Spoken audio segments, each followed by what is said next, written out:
turbo engine running. Absolute genius. Get this. Welcome. This is the show where we bring you Science. What that essentially means is discoveries, Advances. questions, Research. technology. Unbelievable. Without further ado, This is The Naked Scientists. Hello, welcome to The Naked Scientists, the programme that brings you the latest breakthroughs in science, technology and medicine, with me, Chris Smith. Coming up, the mouthguard technology that's helping to tackle head knocks in sport.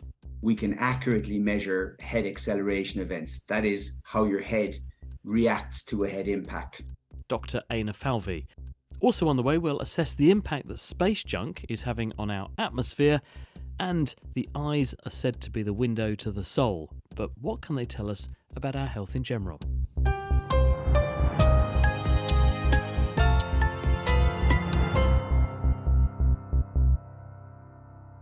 Could cutting-edge technology be about to dramatically reduce the devastating impact of concussion in sport? Repeated knocks to the head in collision sports like rugby can cause traumatic brain injuries, and enough of those TBIs, as they're known, might add up to dementia later in life. This is what Wales rugby international Alex Popham, who was diagnosed with dementia at the age of just 40, had to say about his own experience recently. I didn't know a lot about concussion or traumatic brain injury. I thought that I had two big KOs that were my concussions, so I didn't think I was that unlucky. I started talking to players that I played with, players I played against, my mum and dad, people I knew, and they were saying, what about that one? What about that one? What about that one? And I had no recollection. The big one in all of this is the silent killer and the subconcussive hits, and that is literally every contact that you're involved in is causing a small amount of damage. And the amount of contact we did as players during my career was insane. Alex Popham speaking to us earlier this year. Now, many contact sports are attempting to manage the risk of serious brain damage by trialling the use of a new technology, including impact-sensing smart mouthguards and AI. And I've been speaking to World Rugby's Chief Medical Officer, Dr. Aina Falvey, and I began by asking him to explain how rugby is using science to help tackle concussion. We started this journey 3 years ago. We went to New Zealand in the middle of COVID because New Zealand were the only country playing rugby at that point in time. We looked at under 13s, under 15s, under 18s and adult players in the community. And we put an instrumented mouth guard in over 600 athletes' mouths, and we measured what it looked like to be a rugby player. Following on from that journey, we went and looked at this in the adult elite game. And what we've been able to deduce from this information is that we can accurately measure head acceleration events. That is how your head reacts to a head impact. The first thing we're going to be able to do is use this to identify those big impact events that we need to be having a look at. Right now, we have a process for diagnosing concussion in rugby, where the person, if they have a suspected concussion, come off in the match, they have an assessment performed, they either go back or they stay off. After the game, they're assessed again, and at 36 hours, they're assessed again. At the moment, about 1 in 6 of our concussions actually present either after the game or at 36 hours. So there are events that have occurred in the match, but the player didn't show an obvious sign or symptom, and then came up after the game and said, I don't feel well, or at 36 hours had symptoms. We want to know about this earlier. Just the weekend gone by, we have used this in the WXV, which is a women's international tournament. We had one of our Italian players who had an event. Nothing was noticed by the doctor or the independent matchday doctor, but the mouthguard alerted, the player was removed and has actually subsequently been confirmed as having a concussion event. So that's exactly what we're after. There's a second role for this, and that role is looking at what we call chronic load, which is how often you hit your head over the course of a week, a month, a season, or a career. We now know that we can accurately measure it. So to reduce something, you first have to measure. You have to understand why it's happening. What are the causes for this? What are the types of activities in the game that cause the big events most often? We know this is the tackle, followed by the ruck. So what can we do with the tackle and the ruck to make them safer and to reduce the head impact events that occur? How does the technology actually work? There are two distinct technologies. There are basically gyroscopes and accelerometers, which measure the movement. And there's a second technology in there which measures whether the mouthguard is on your tooth or not. It's called on-tooth technology.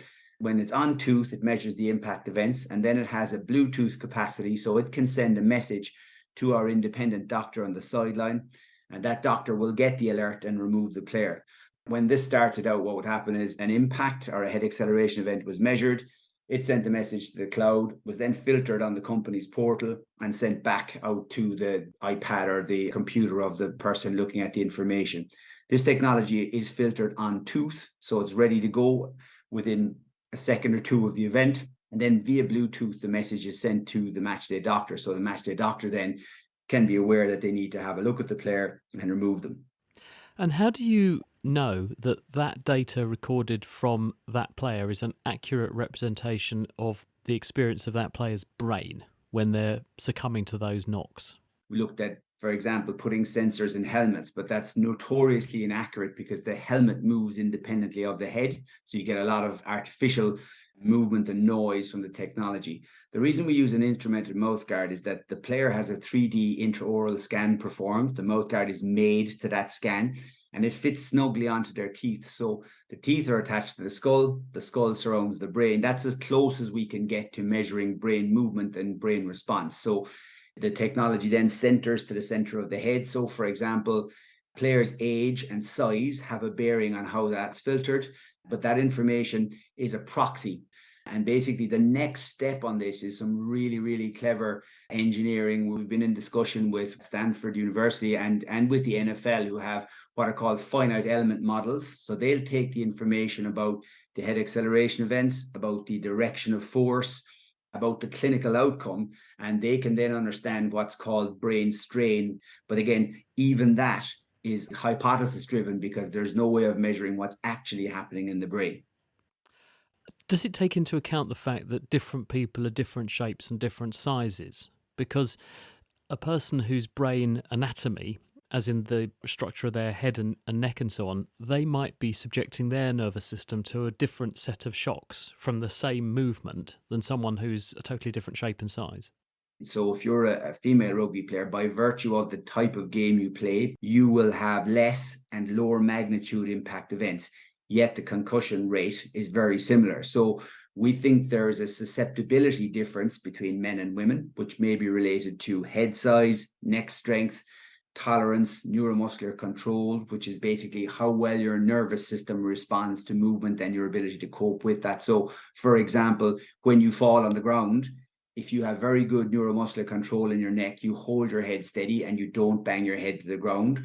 Whereas a mechanism that we sometimes see in the women's game that we don't see in men is that when the player falls, they subsequently bang their head in the ground. And the hypothesis there is that neck strength and neuromuscular control of the neck is a factor in that.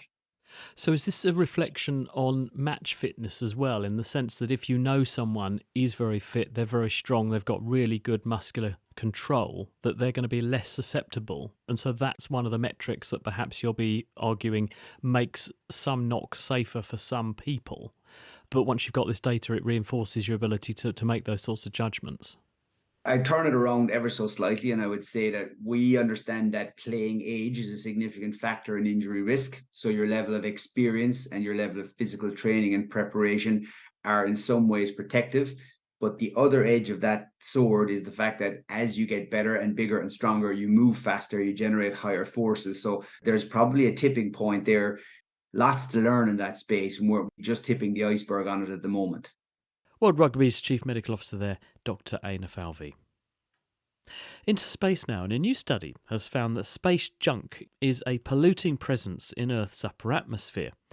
When satellites become defunct, those who are responsible for them have three options: leave them up there as junk, let them fall down in bits, or, as is becoming increasingly popular, let them burn up on re-entry. But the study's author, Daniel Murphy, says that this latter process leaves traces of metal particles lingering in our planet's atmosphere. They're building up, but the consequences are unknown. He's been speaking to Will Tingle. You have these satellites re-entering, and we know they burn up, and they produce, metals, aluminum, copper, these other metals. And those aren't going to disappear out of the atmosphere. And what's really new here is we have measurements showing that they end up in the stratospheric particles. And that is, not necessarily an obvious, where do they go? Now we know where they go. They go into the stratospheric particles. And there's also a background of what's called meteoric smoke. And it's little tiny nanoparticles that are left behind after meteors vaporize. And there's sort of a constant drizzle of these incredibly small particles, tens of nanometers in size. And one of the things we're finding is that the metals from the spacecraft are either condensing on or coagulating with these meteoric smoke particles. So instead of having the composition you'd expect from meteors, which is things like iron, silicon, magnesium, they also have these other metals in, like aluminum, copper, and other metals like that. Concern is that it's different material. It's now metals that weren't previously there. When this stuff burns up, it's not gone. It remains up in the stratosphere. But as we say, it's tiny. It's very difficult to detect. So how did you detect the various metal constituents if they were so small? So they're burning up actually at much higher levels than the stratosphere. The satellites burn up between 40 and 80 kilometers. And in the atmosphere, that air descends at some point down into the stratosphere. And as these particles come down, they pick up sulfuric acid, which is a natural process. And we have a mass spectrometer on a NASA airplane. And we sample these particles and blast them with a pulsar laser light and look at what comes off. And we can very sensitively tell what the sulfuric acid particles are made of. And in many of those sulfuric acid particles, we see small amounts of metals, either from meteors or now from re-entering satellites.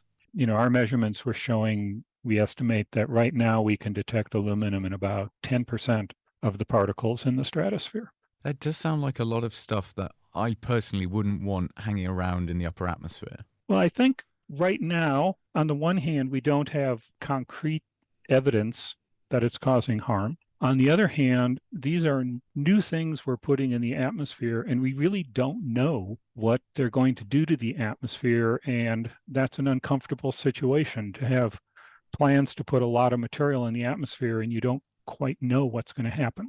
That's a very unnerving concept then, isn't it? That 10% of the stratosphere have this particle and we have no idea what it does.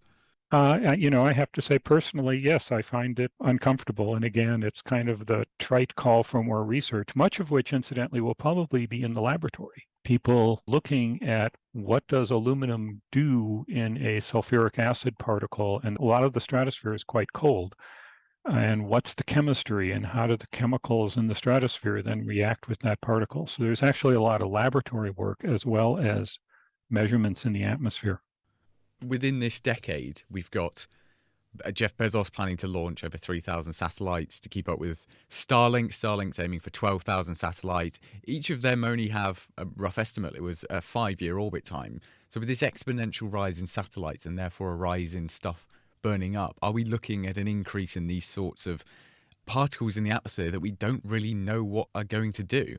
I think you put it very well. That's exactly what you're looking at. And I just saw an article in Science magazine that, at least on paper, there's plans for up to 1 million satellites in orbit. It's alarming, isn't it? Daniel Murphy in conversation with Will Tingle there. And the paper describing that study has just come out in the journal PNAS. The Naked Scientists podcast is produced in association with Spitfire, cost-effective voice, internet and IP engineering services for UK businesses. Find out how Spitfire can empower your company at spitfire.co.uk. Music in the programme is sponsored by Epidemic Sound, perfect music for audio and video productions. You're listening to The Naked Scientists with me, Chris Smith. Researchers at the University of Exeter have been attempting to find out how the world's agricultural landscape looks set to change over the next 40 years.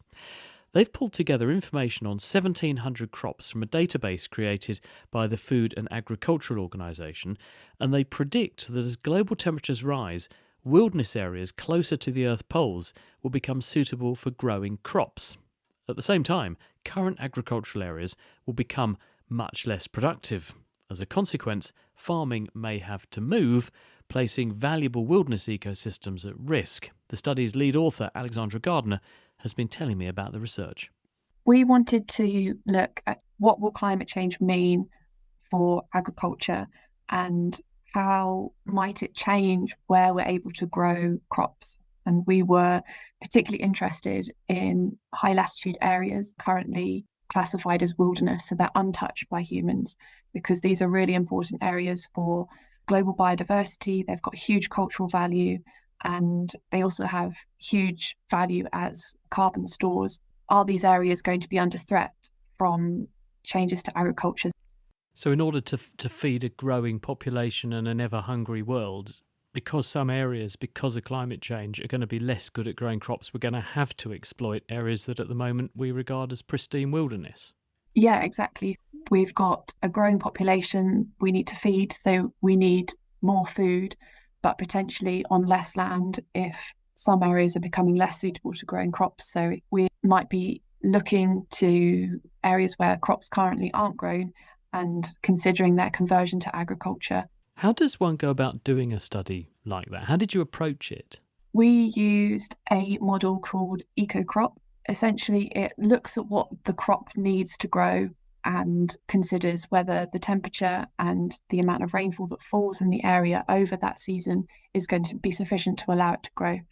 It was nearly 2,000 crops. We modelled the climate suitability globally, 2008 to 2019, and then we made projections into the future and looked at under 2 different climate scenarios what might happen in terms of crop suitability for those crops. So we've just looked at climate, we've just looked at temperature and precipitation, how those are going to change and whether that will make it an area more suitable or less suitable for a crop. And what picture emerges? What we've seen globally is that large areas of land that are currently suitable for crops are no longer suitable for crops in the future, or fewer crops will be able to be grown in those areas in the future. Whereas some places where cold temperatures currently limit crop production, they are going to become suitable for growing crops in the future. Does this mean then that we're basically going to move farming from where it currently is to places that look much more promising just to sustain output and possibly augment output because we do have more people? We anticipate more people as we go into the future that we've got to feed. That is the threat that we wanted to highlight. If we don't increase production or maintain production in some places on the land that is currently agricultural land, we will have to look elsewhere to meet the needs of a growing population. Does your work give you any insight into how much new land we might have to open up and therefore how much wilderness might be under threat under these sorts of situations? The area of land that becomes newly suitable for agriculture in the future. So that is an area where at present no crops can be grown, but in the future at least one, possibly more crops could be suitable to grow. This area is equivalent to 7% of the total wilderness area. So 7% of wilderness becomes newly suitable for agriculture in the future. So that means, given our track record for when an opportunity exists, we tend to find people exploiting it, up to 7% of the world's wilderness could be at risk then. Yes, if all of the areas that become newly suitable for agriculture in wilderness areas get converted to farmland, then yes, up to 7% of total wilderness could be lost. How bad did you assume climate change was going to have to get in order for the effects in your simulations to play out? And therefore, is it potentially preventable from that standpoint? We looked at 2 scenarios of climate change. An intermediate scenario where we are able to cut our emissions of greenhouse gases, but still it results in a certain level of warming. And then we looked at a high emission scenario whereby essentially we do nothing, greenhouse gas emissions continue to rise, and it's kind of the worst case scenario. Even with that intermediate scenario, there's still a lot of the wilderness is at risk from being converted to agriculture, really just underscoring the fact that we need to do as much as we can to reduce those greenhouse gas emissions. Alexandra Gardner at the University of Exeter, and a study describing that work has just come out in the journal Current Biology. Now, we've long used eye tests as a way of checking the health of our vision, but increasingly the medical community is finding ways of using our eyes to examine the health of the rest of our bodies, as Will Tingle has been hearing. As a keen bird spotter and cameraman, I pride myself on having tip-top vision, and so any research into maintaining healthy vision is very important. In a minute, we'll hear how researchers at Stanford University have used fluid in the eye to age the eye and even spot the early onset of certain diseases. But before that, back in the here and now, what can you or I learn about our own body's health from our eyes? Well, that's why I went to Anglia Ruskin University to have a checkup. Hello, I'm Kes Latham. I am Professor of Optometry here at Anglia Ruskin University. How would you be able to tell about any kind of general health condition by looking at my eye? The eye is composed of lots of different components, each of which can be affected by systemic diseases that affect the rest of the body. And the particular thing that we are definitely looking for is the blood vessels. When we look at the back of the eye, we can see the blood vessels spread across the retina, and it's the only place in the body that you can see blood vessels and visualize them directly without having to open the skin. Where do I get started? What we're going to do to start with is I'm going to do some tests of your visual function to start with, just to see how your eyes are doing at the moment in terms of how they're performing. So what we'll do is I'll get you to look over at that letter chart in the mirror there, and I will get you to start on a line that's comfortable and then carry on reading down the letters as far as you can go. HEPRV? Lovely. How about the ones below that? HNE? So yeah, you have got exceptionally good vision there. In an ideal world, what I would like is another line underneath that you can't see, just so that I can tell I've got to threshold. But you are reading the smallest line of letters that I've got there, which is excellent. You can see, listeners, why I cannot afford to lose this. Right. Been put into a booster seat. Okay. Now, I'm just going to adjust the height of the chair a little bit here. This looks like quite an intimidating machine, but basically all it is a bright light and a microscope that will allow me to look at your eye under magnification. So what I'm going to do first is I'm going to have a look at the front of the eyes and just check the structures at the front of the eye to see if there is anything we need to comment on there. Okay, right, I'm going to do the same again looking at the eyes now, but this time I'm going to hold up a lens as well, and that lets me look through to the back of the eyes here. Right, that's really super. So, looking at the health of the eyes, both front and back, I'm not seeing any problems there either in terms of issues that relate to the eye or issues that relate to other things that are going on in the body. So, I can give you a clean bill of health, but hopefully that hasn't put you off from having an eye exam. We generally recommend for most people that you would have an eye exam every 2 years as part of your routine health checks. For some people, it does need to be more frequent. Often children if their vision is changing quicker, or older people where there's more likelihood of things changing with time. Always good to have a clean bill of health, but say there was something wrong. What are your options? Well, to get a better look at your eye, there's two ways of doing things. The first is you can take a tissue sample from the eye. The issue with that, of course, is being the eye is non-regenerative, so won't grow back. The other way of doing things is to take a sample of the eye's liquid. It's called a liquid biopsy. And that plays very heavily into what Vineet Mahajan and his team at Stanford University have been doing. Thanks to some remarkable advancements in protein mapping, they have been making some very interesting findings about our eyes. When patients come in for regular eye surgery, let's say cataract surgery, fluid is removed from the eye and frequently just thrown away. But we collected that fluid. And we used a newer proteomics techniques. So proteomics means instead of just measuring one protein, we can actually measure several hundred or even 1,000 different proteins. Is that the idea then that you're less likely to damage the eye? But is the trade-off there that you don't really get as clear a picture, if you're part of the pun, as if you use samples directly? So that's a great question. When we take a liquid biopsy, it means we're taking some fluid, almost like taking the blood. And our hypothesis was that the fluid inside the eye is going to be really enriched with lots of proteins coming from the retina and different kinds of tissues within the eye. All these proteins would collect in there, like a bunch of proteins or little molecules in the ocean. But the real challenge is, where did those proteins come from? Of the million different cells and different cell types, we don't know where those proteins came from. They're just a big collection. And so a postdoctoral fellow in the lab, Julian Wolf, worked out a computer method that combined proteins and gene expression maps, and he connected the proteins to this DNA map. And what that allowed us to do was actually figure out which cells the proteins had come from. That in and of itself is remarkable, but I guess the question is, what's the use of that? What's the use of knowing what came from where? With so many proteins, and mapping them back to the cells, we could actually see which cells were involved in different kinds of diseases. And in specific diseases, the types of proteins they leaked were different between diseases. So you can tell which diseases are prevalent by looking in the eye. This is almost like an early diagnosis system. very much so. And we had some different kinds of surprises. In the case of diabetes, for example, we could see that in advanced diabetes, there was a different kind of immune cell that really hadn't been implicated in the disease. That cell was starting to show up in the eye and cause damage. One of the really interesting things that we were able to do, because there's so much data here, is we were able to use artificial intelligence to create a biological clock for the eye.